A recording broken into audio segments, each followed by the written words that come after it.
ahal oirabi mabok katalemi najaba chahi taret khak ngai riba nipa macha amagi wari ni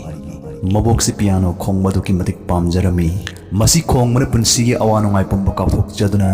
taibang siba soiba matte yaudana mapung phare khanjaba ihul lama masada phaujarami santi gi masak oiba harau ngai bi ihul sibu masudur su phawning badagi masudu su piano tamhaning lami mahishimak haihaning lami masuni pana su yarak dabada mabok na masubu khungang du laiba piano oza amada makhut samduna thinbirai asumna namit khuding ya changak matamda maben na masubu oza gi thongjal fawwa makhut samduna hengek thinbirai adubu laibak thibadi angang sidi takpaga higan ba haibadu madi oiramde haimandabana para makhal lokthopong khangdana chayol khara uchinki tak libo ozaduna faw hairakini haibagi thajaba mangsalaknaba faw solabi mabokna masu thilakpadi khak lepkide haimalaktrabuda nongmadi ozaduna para khutak hongdok lagi angang singna sa thoina pamgadaba anauba mong amada oina tak lagi khanna angang dubulak pangai duna lairami takpada higandramuksu nongmada pungjing soinana lakidaba satrani ozaduna kadagi akoibada hagat handa muchat thongnawdagi thongalomdam yeng phana kuina ngai la faw nipa machadagi lakpa kaw laikide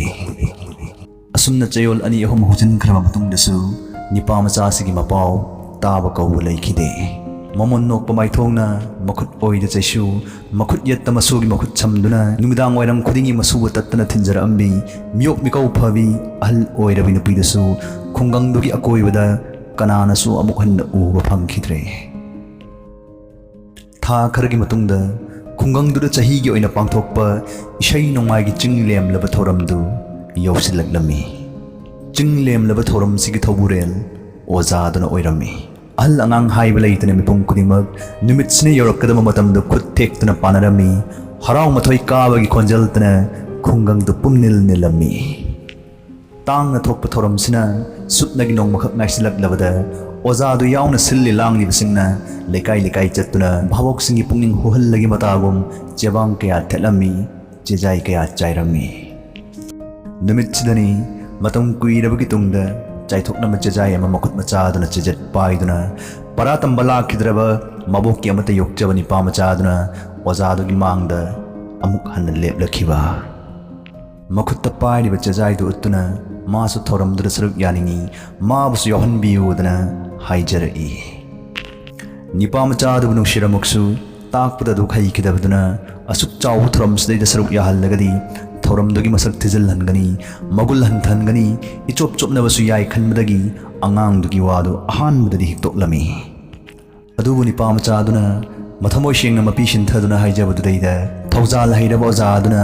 angang-dugidamak thoramdugi aroiba sarukta oirasu aten mamit kup kharadangdi kaithokpirage khanna ayab pibirakhi mathanggi numitki numidang oiramni yoraklabada khungang-dugi mipung kuremak mahi mahi lengthoknaraktuna thoram mafamda migi samudra nei koi question-ki bhabokna imai cholammi machu khudingmakki maingalna leitingnaba phambak-tudagi thorel oiriba piano ozadu phijang marumdagi chinglemna phawdoraktuna thoram hawdoklami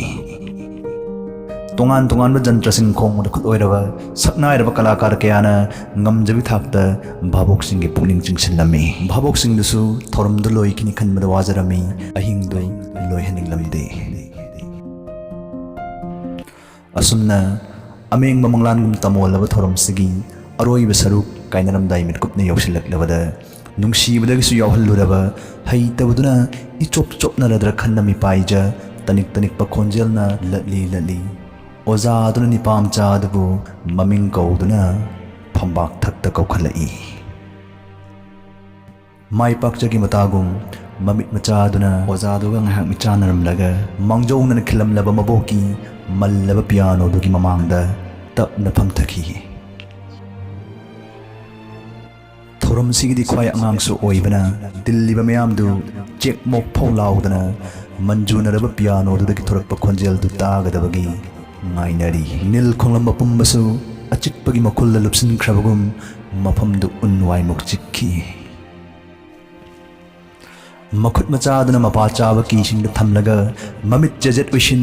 ahingi achikpudu thugaiduna manjunaraba piano dudagi manjunadriba tanaw sur tamakudol tamlaktuna khonjel bu taba ngamliba na pangdriba babuk kuring makki nungpan indri kyat kuring makni pa machadagi mandragum laba khusa taragi haithoibana sumatkibada masagi mitna kong thajaba ngamdraba ojaduna mamittagi harau nungaibagi pigi riksintha nipa machadubu ikai khumdabu chakhi thek khoiba nungsit kishaminda tera paibi mapholna moli moli taubugum manjunaraba piano gi nuksi shumit pa khonjelda bhabok pummasu leinagum yanghanki prithvi gi chingsinbagi shakti mangkhrabagum poshak khudemak itawda tawhanki masaruk loiduna ki amattagi khonjal amata thuhandrab nikupta hainaruba tawdana yamlaba miyamdu surki paktagi hogalaktuna mai gi chingum pokhairaki mipum khudingma phamlambadagi honaraktuna tanthanaina khubak khuduna apen bapongdoknarakhi ningshingnabagi maramna thallaba namitchigi khwaidagi pukningna thumna palhanba saruktuди chahi taret khakki nipa macha asigi takaksina mayak shengna oikhi mathamoida harawana thumatlaba ojaduna nipa machadubu mathanungda chejet konchin tapna hanglai asumna masek mangal thokna nangna karamna hirakpano pada tamu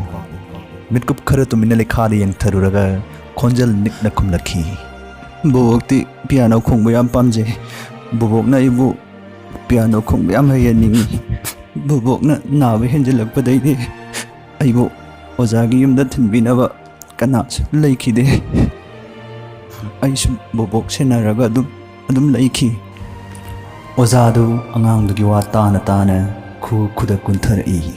angangduna wa makha tarakpa ngaiduna bhabok pumbasu pumchik chikna leirammi